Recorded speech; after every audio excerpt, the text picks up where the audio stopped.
एक बात भारत के युवा के लिए सोचना बहुत आवश्यक है।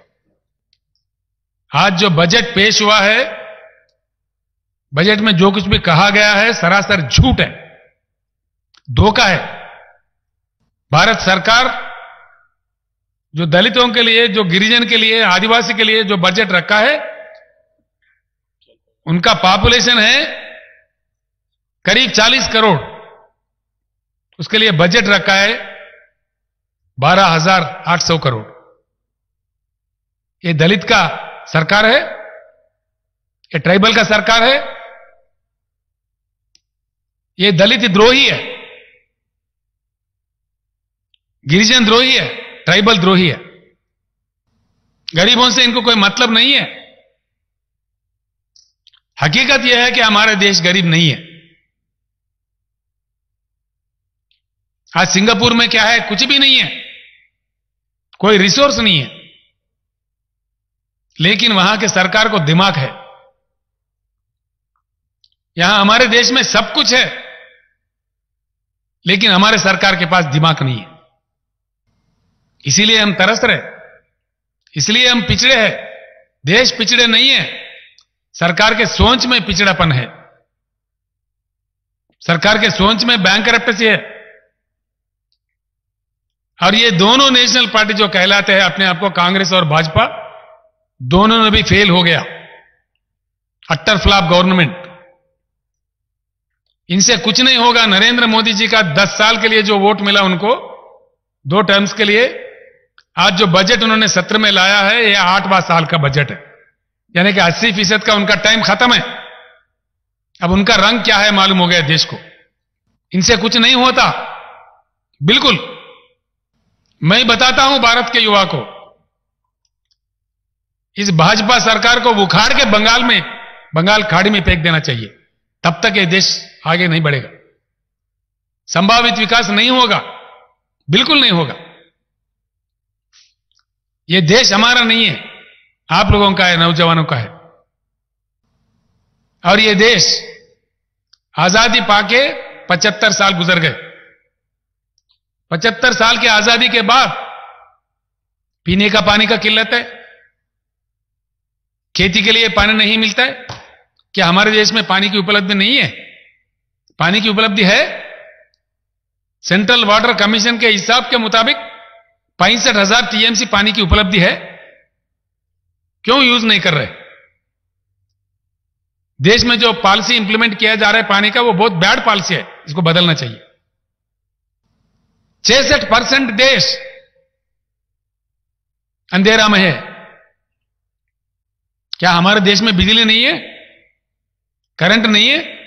करंट है, केंद्र सरकार के पास दिमाग नहीं है। इस देश में जो स्थापित विद्युत शक्ति है, स्थापित विद्युत, जिसको अंग्रेज में इंस्टॉल्ड कैपेसिटी कहते हैं, 4,01,000 मेगावाट के ऊपर करंट की उपलब्धि है। कितना यूज करता है देश? किसी भी समय 2 लाख मेगावाट से ज्यादा यूज नहीं करते। जो करंट उपलब्ध है उसको देने का क्षमता भी हमारे केंद्र सरकार के पास नहीं है। क्या यह बात सच नहीं है? एक ही मिनट में कोई झूठ करके अगर साबित किया, 1 मिनट में मैं अपने मुख्यमंत्री पद को इस्तीफा दे दूंगा। मैं दिल जल के ये बात कह रहा हूं। पानी की उपलब्धि है, देश को पानी नहीं मिलता, ना किसान को मिलता, ना पीने को मिलता। देश में करंट की उपलब्धि है, 65% देश अंधेरे में रहता है। कितने दिन इस देश को अंधेरे में रखोगे? देशवासियों से मेरी प्रार्थना है, एक बदलाव चाहिए। 75 साल का अनुभव बहुत बुरा है। हमारे देश में सब कुछ है, हम धनवान हैं। हमारे देश में किसी चीज की कमी है तो हमारे केंद्र सरकार के पास दिमाग की कमी है, सोच में गरीबी है। हम दुनिया का सबसे बड़ा ताकत बन सकते हैं। यह हमारा बदनसीबी है कि जो केंद्र में हमारे पास काम कर रहे सरकारें, जो कांग्रेस और भाजपा दोनों भी फ्लॉप है। इसलिए हमारा ये हालत है। ये बेरोजगारी, ये पावर्टी, ये गरीबी इनके बदौलत है। ये खाली बोलते हैं, करते कुछ नहीं है, झूठ बोलते हैं, बहलाते हैं। धर्म के नाम बोलो, कुछ और बोलो, बहकाओ। जब भी चुनाव आता है देश में, धर्म के नाम पे लोगों को लड़ाओ, देश को विभाजन करो। क्या इससे देश आगे बढ़ेगा? इससे देश का विकास होगा? नहीं, बिल्कुल नहीं। इस देश में बहुत बड़ा परिवर्तन की जरूरत है। देशवासियों से मेरा प्रार्थना है, कुछ ही दिनों में हम शुरू करेंगे, जरूर शुरू करेंगे। हम चुप नहीं बैठेंगे। जम के हम आंदोलनकारी है, लड़ने वाले सिपाही है। जब तेलंगाना के लिए जरूरत था, हमने लड़ा। हमारे जान तक का परवाह नहीं करके हमने लड़ा। तेलंगाना का हालत भी यही हालत था। उन दिनों मैं कहता था, जब तेलंगाना आंदोलन चलाता था, तो मैं कहता था तेलंगाना बनेगा, 2 साल के अंदर जगमगाता तेलंगाना। और आज पूरे देश के सामने 24 घंटा करंट हर सेक्टर को देने वाला एकलौता राज्य हिंदुस्तान में तेलंगाना है। और तेलंगाना जगमगाता तेलंगाना है। एक नया दौर, नया शुरू करना चाहिए इस देश में। नया क्रांति आना चाहिए। किस शक्ल में आएगा आज मैं नहीं जानता। मैं बातचीत कर रहा हूं लोगों से। हिंदुस्तान के जनता को जागना है। हिंदुस्तान के जनता को एकत्रित होना है। हिंदुस्तान के युवा को एकत्रित होना है। हम सब जाग के एक उज्जवल हिंदुस्तान हम बना सकते हैं। इन बनावटी बातों से, इन मजहबी धर्म की बातों से, दंगे फसाद फैलाने वालों से 1-2 दिन की हमें खुशी मिल सकता है, लेकिन हमारे समस्याओं का परिष्कार नहीं, देश के विकास नहीं। सो इस देश को आगे ले जाने के लिए आज के बजट देखने के बाद मेरा दिल जल के मैं ये बातें कह रहा हूं। महाभारत के शांति पर्व का श्लोक पढ़ाया था। आज हमारे माननीय फाइनेंस मिनिस्टर ने धर्म की बात कहते हुए उन्होंने अधर्म बता दिया, सत्य को छुपा दिया, असत्य को देश के सामने पेश किया।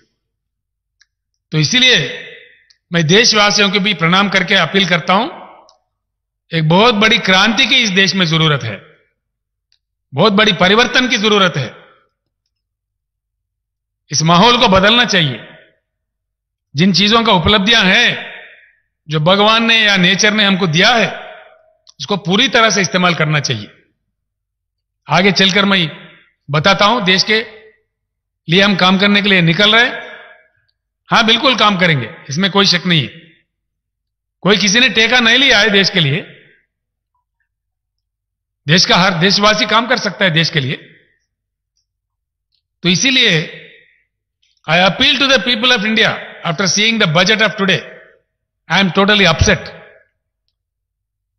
The false propaganda which has been propagated through the dais of the parliament is totally wrong.